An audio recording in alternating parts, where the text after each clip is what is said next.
The new acronym for UFOs these days, given to us by the military, is UAP. Now, of course, as you know, UFO stands for unidentified flying object, and UAP stands for unidentified aerial phenomena.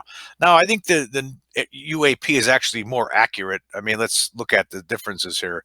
Uh, Unidentified flying object. I mean, you know, what it's just you're just saying unidentified flying object, but there's something a little bit more mysterious about UAP because you're using the word phenomena. Okay, now phenomena is plural for the word phenomenon.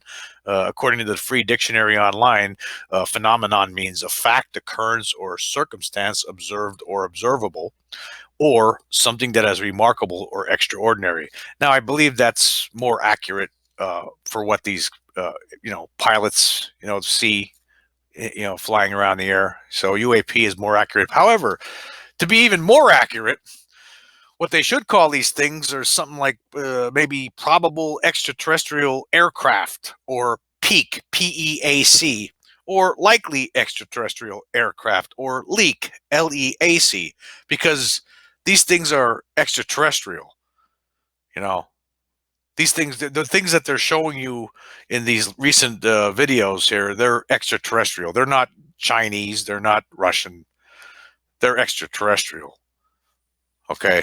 Now, a lot of people, they seem to not realize, especially people in the media, they just don't seem to understand that these things are not just they haven't just started seeing these things in recent years. Like the most recent video was from 2004. The recent video that the Pentagon had confirmed that was an object they don't know what it is. Okay, that was from 2004. However, they've been seeing these things. The military has been seeing these things since the late 40s.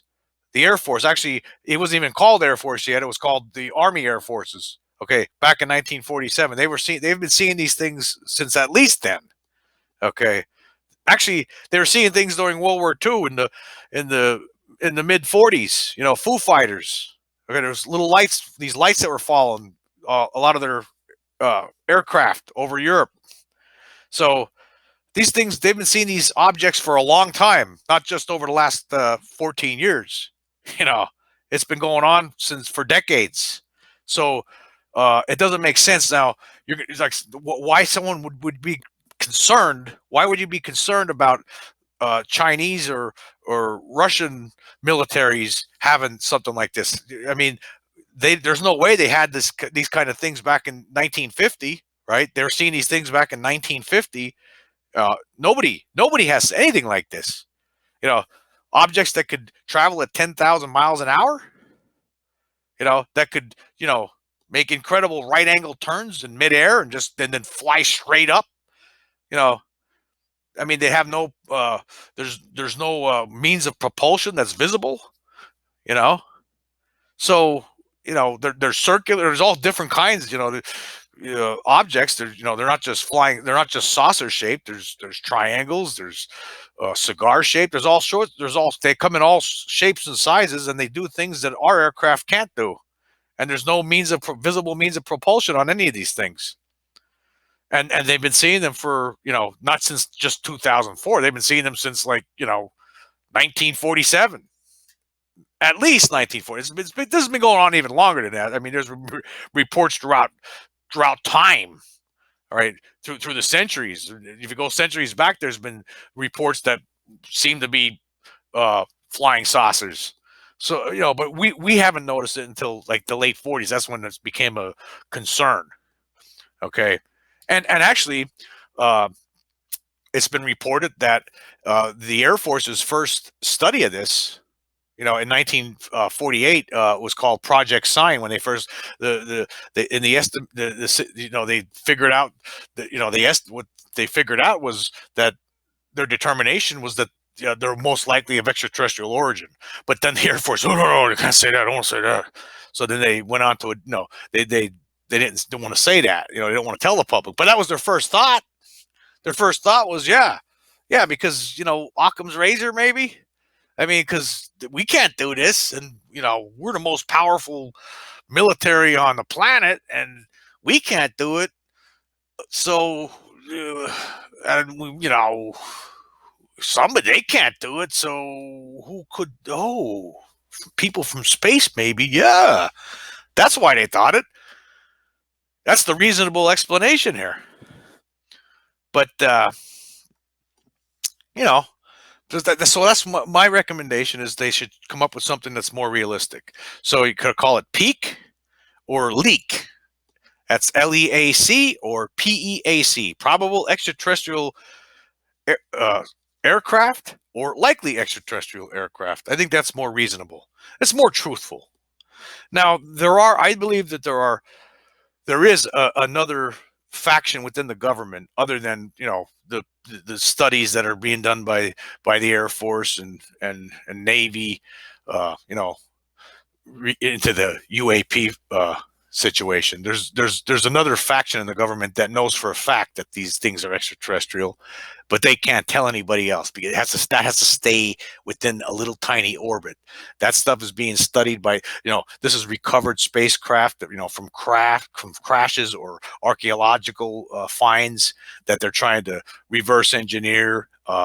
And they know there's extraterrestrials. In fact, I'm sure that well, I know Roswell happened. I mean, if you did your research, right, if you were to sit back and grab the right books and documentation and transcripts from witnesses to Roswell, you would understand that was real, and that the Air Force's explanation about dummies, people seeing crash. Basically dummies that were used in high altitude drops in the 50s. I mean, that's all nonsense. That was just a lie. Okay. So but this I do give credit. I want to give credit to the government for finally this is the beginning. I think this is the beginning of disclosure. They're gonna just dole it out real slow, and I think that's what's happening. This is the very beginning of it. They're not going to come right out and say, "Yep, extraterrestrials." They're not going to tell you that right out. I mean, but that's what it is. That's what it is. So don't fool yourself. One of the reasons that they had to change UFO to UAP, that's another thing, is because of the stigma. I mean, the stigma that actually the military created themselves with regard to this. I mean, basically, one of their policies, throughout the years was to if when people say they saw these things, they'd come up with some explanation, and one of the explanations would be, hey, tell these discredit the witnesses, say that they must be crazy, or they're something, they're hysteric, they're having hallucinations. That's one of the explanations that would be thrown out there when somebody reported a UFO. Oh, yeah, that guy must be nuts. So now over time, that's why when you see people on TV and on news broadcasts, when they bring up the subject of UFOs, it's always like with a chuckle and a smile, like, "Oh boy, there was another UFO seen. It was out here, some nut out in some farm."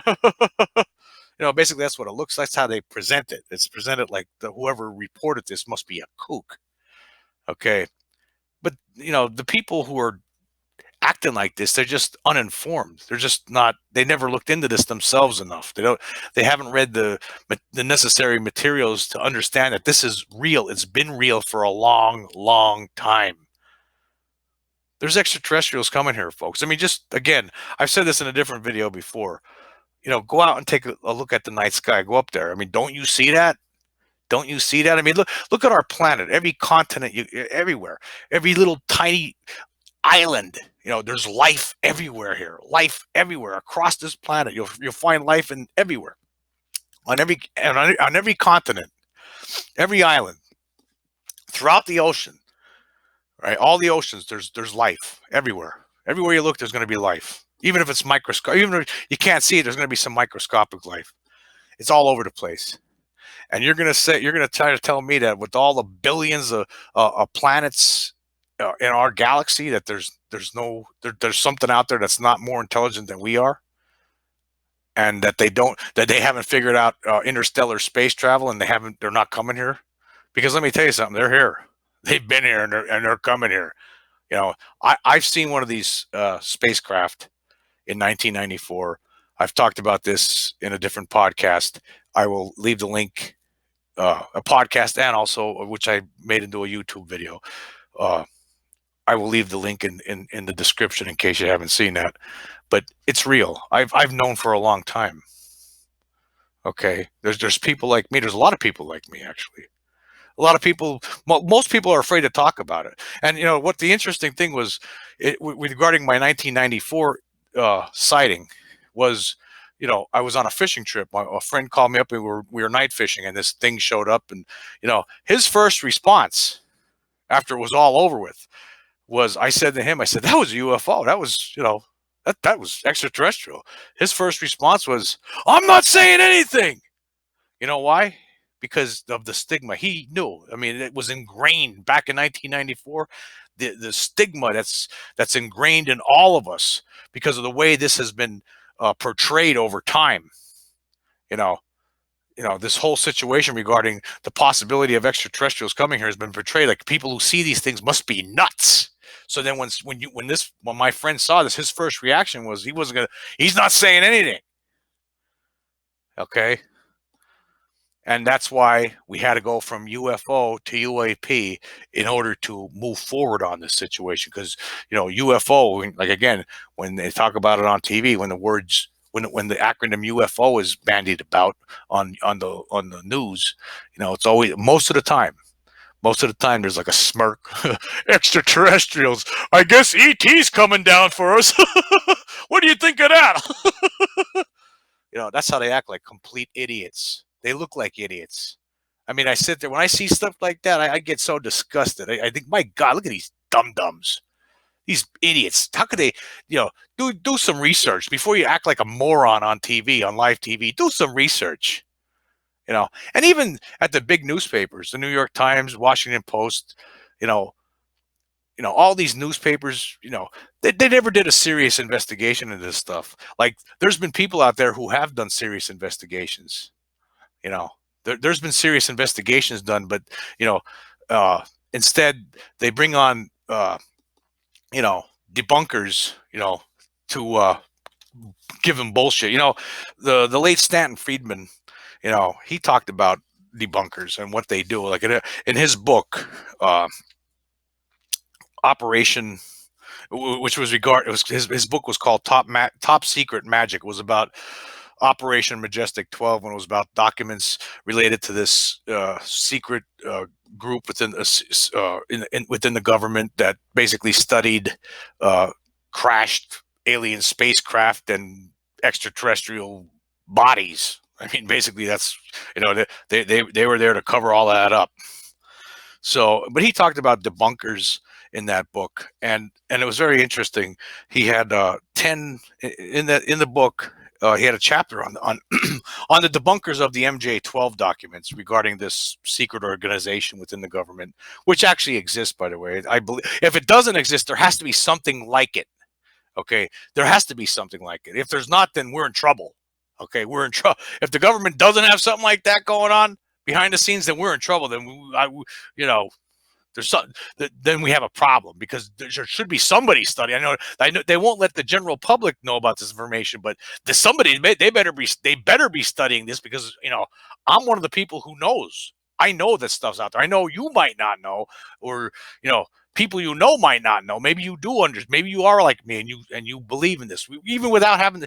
Some people understand that this is real even without having to see it. Then you have some people say, I want to believe.